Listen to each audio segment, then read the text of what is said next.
Alright guys, we are picking pretty much right where we left off on Mindustry, and we are going to go ahead and launch. So you get this little warning when you click the launch button. This will use all resources, you won't be able to return to this base.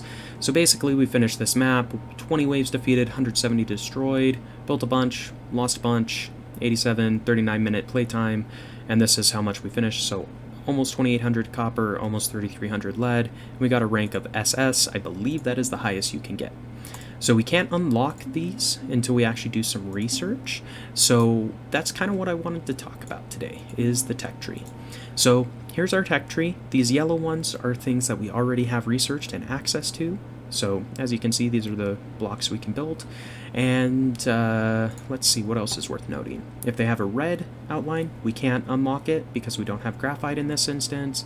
This one we need metaglass, whatever. If they have a gray outline, you can unlock it. So as far as this kind of goes, you want to be conscientious, I guess, of how much resource you have, because like this one takes almost 1,600 copper, whereas this one takes 60. So sometimes it's better to prioritize the lower cost ones first. That way you can get them through, unless you're working for a specific tech. So, all right. Makes sense as far as what the icons mean. Now, what should you be prioritizing? First things first, go for router. This allows you to split belt, so this is like the best item ever. Or I use it all the time, I guess, or did. You can go through these, do other things, so like if you want to have more management over your resources, these are not bad to get. The second thing I like to go for are the copper small wall and large wall, just because you can use this to protect your turrets and it makes playing so much easier. After that, I would go for the scatter turret, because this allows you to target flying enemies. It's the only turret, at least, you know, from as far as I played, that was able to do that. Like, I haven't unlocked a better one yet, so I don't know what comes next in the progression, but you want a scatter turret. And then, since we're low, it looks like on copper, we can't get a graphite press, but we can get a generator, which unlocks power. We'll want the power node, that's how you transfer it. These are basically things you can add. This will build a little drone that flies around in mines for you, and this will actually let you turn your flying drone into a mech. So I think it increases your DPS or something, whatever. We're going to go ahead and get battery and power node. This allows you to move the power from the combustion generator and stuff like that. And then since we've got resources left over, just go through and unlock some of these belt techs, because might as well. So that is basically, we've spent all of our resources on techs. If we had more copper, we'd be able to unlock, you know, like graphite press and some more of these guys, but that's fine. We'll get more copper in the next map that we play.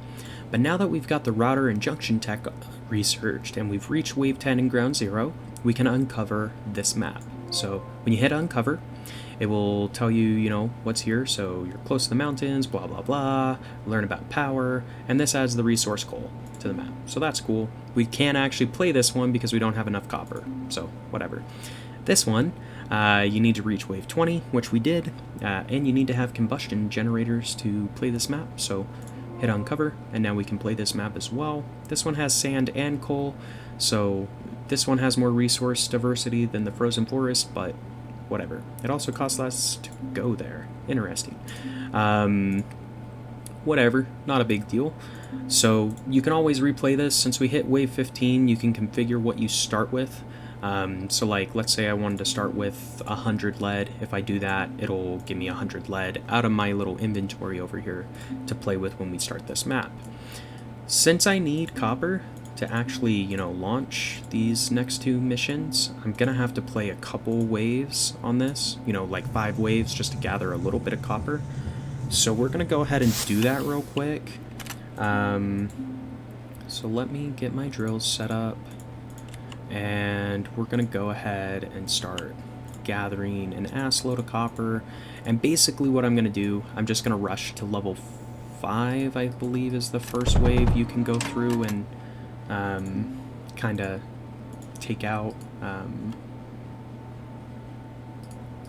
or well, that's when you can launch first, I believe. So we're gonna go ahead, get these all connected, get these connected. That has to come around, cool. And then we've got these ones which need to go in. What I could do, we'll just put it through. It doesn't really matter, like this would give us enough copper, I think, to be able to launch the mission. We only need 120 to be able to do the desert map. We need 250 to do the frozen forest. So we're gonna see if we can get maybe like 1,000 copper built up quickly here. Once we do, it should be pretty good. We can go ahead and advance into the next map.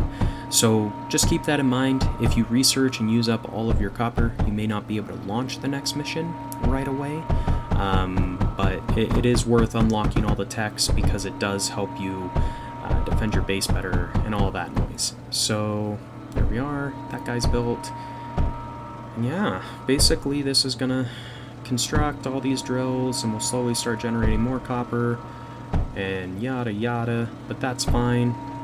Once we start getting some in, I'm going to show you the walls and kind of how I use those to defend the base, basically against anything.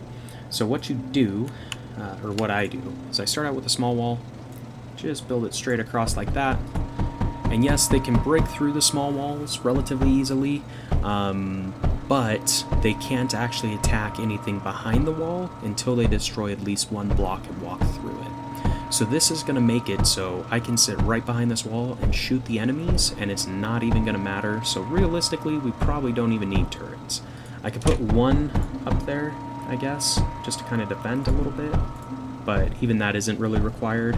These small walls are 6, the large ones are 24. The large ones are way better, but they are expensive, and since we just barely started and haven't even done a wave yet, we're not going to have the copper to be able to build all the way across with large walls yet.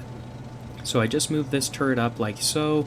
That way we can have a little bit of automatic defense. We're going to go ahead and skip the wave, send the single enemy down, and I'm just going to go up and kill him. So I can take on one guy.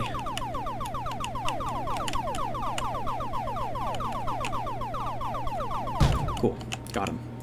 Start wave 2, another one guy. Just sit up here and kill him, I guess. We probably already have the copper we need, just about. So, no worries. I mean, I'm not too worried. Like, I'm not playing this map to be able to gather enough copper to do more tech research. It's literally just so I can launch the next map in the progression, since we can't do that yet. But yeah, no worries. Go ahead. Whatever, we got killed, but it doesn't really matter. I'm just trying to kind of speed it up a little bit if I can. We're going to break that. Because I think when you break those little blocks like that, you get the materials that they're made out of. So I think that gave us a little bit more copper. Or it should have, anyway. It might vary on whether or not you actually built the material or not. Or the block, I guess. Whatever. But that's fine. Cool. Alright, so we're basically ready to launch. So that we didn't actually see how the wall works, but that's fine. We'll show it off in the next map, you know, where we're actually going to get attacked, and it's going to matter a little bit more. But yeah, so we've got about 700 copper. We'll maybe let that tick up, or tick over to 700 before we launch. And yeah, that'll basically give us the resources copper-wise that we need to launch the next mission. I believe as you get farther through the progression, meaning like you unlock the next level after like Frozen Forest and Desert, you might need lead as well as copper to launch the mission, or other resources, whatever. It just kind of depends on how far down you are and what you have access to. So we'll let this tick up to 1,000. We should be able to hit that before the timer runs out. Just so we have a little bit of extra copper kicking around inside of the coffers. You know, it doesn't hurt anything because you don't lose it. So like when we launch, we're going to have all that lead that was left over from the first time we launched. So the resources are cumulative. You don't have to gather every resource in bulk every single time. However, generally speaking, you want to have some sort of supply of all the resources when you're playing the map in order to be able to build the various buildings. Like this one, the scatter turret, we can't actually build until we gather lead. Combustion generator and power stuff, same thing. So that's something to keep in mind. Alright guys, so we're going to go ahead and launch and kind of call it an episode there. But yeah, we only got rank D because we didn't get a lot of resources or play very long, but who cares? So now we got 1.3 copper, 1.7 lead, and yeah, we can unlock more techs if we wanted to. This is going to spend our resources, but doesn't necessarily matter. I think I will get the Mender. That's the block that heals things for you, because this, combined with walls and turrets, is actually really powerful. We'll show that off in, you know, some episode, I'm sure. It'll just be a little later, and I think I'm going to get the miner drone. I'm just monitoring this. I don't want to, you know, shoot myself in the foot and overspend my copper. But there we are. We can now launch Frozen Forest or Desert Waste. So in the next episode, we're probably going to start in the Frozen Forest, just because I like this map a little bit, and we need to get to wave 15 at least in order to unlock the next two. So we'll go ahead and do that next time. We're going to play the Frozen Forest. Today we kind of covered tech trees, uncovering new areas, and how the resources work in order to let you progress through the game. If you enjoyed the content thus far, and the video today, be sure to like, comment, subscribe as always, and until next time guys, this has been LD7, and we will see ya.